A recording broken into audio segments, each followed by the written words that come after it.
Our next contestant is Gabrielle Coker. Gabrielle is pursuing a master's degree in mathematics in the College of Liberal Arts and Sciences. Presenting Mathematical Modeling of Crime and Its Deterrents, here is Gabrielle Coker.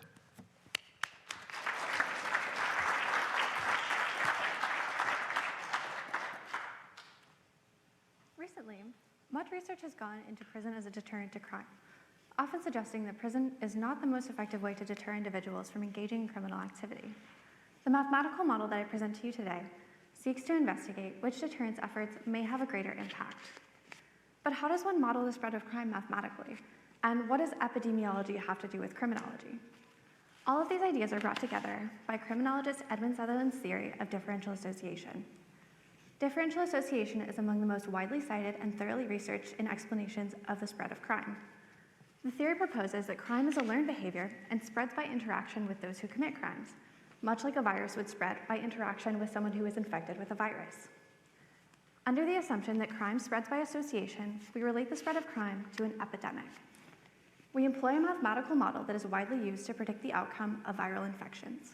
This is known as the SEIR model.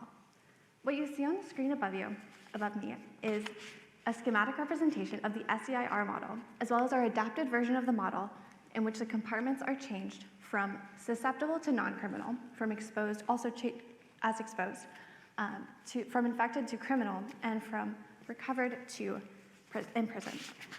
The arrows between the model compartments represent individuals moving through the compartments as they are guided by parameter values, which represent risk factors associated with crime, interactions between individuals, and deterrence to crime.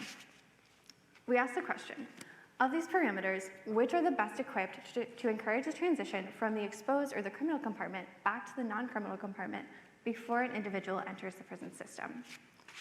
In building our model, we take into account three primary deterrents to crime: prisons, policing, and collective efficacy, where collective efficacy can be described as a community's ability to exert social control over itself based on the social, emotional, and economic investment of its residents. The analysis of our model focuses on determining which parameters have the strongest impact on the size of the criminal compartment and what values of those parameters might steer the population toward more crime or toward less crime. In our analysis, through careful estimation of parameters, we find that three parameters stand out with the strongest impact on the size of the criminal compartment, which are the contact rate, the infection rate, and collective efficacy.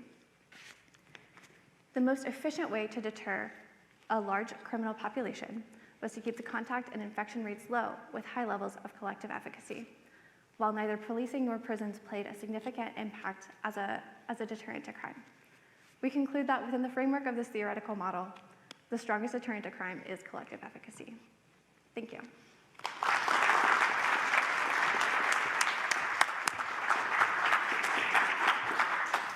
Thank you so much, Gabrielle, for that presentation. Now, I understand that you come from a large family in Jacksonville, Florida. How large is your family back in Jacksonville? I do. I have 8 siblings. 8 siblings? Yes. Wow. Yeah. Well, Gabrielle, I come from a large family in Jacksonville, Florida, and I think we kind of resemble one another.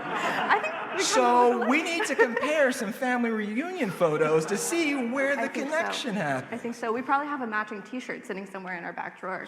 You know, like a big family. We gotta check that out.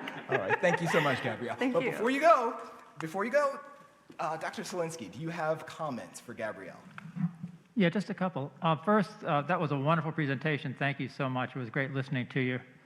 The significance and the need for these kind of studies is obvious, because anything we can do in order to try to get people, back out of the criminal path, out of the prisons, back into society was wonderful. What did you learn? What was the most important thing or the most significant thing that you learned when you did this?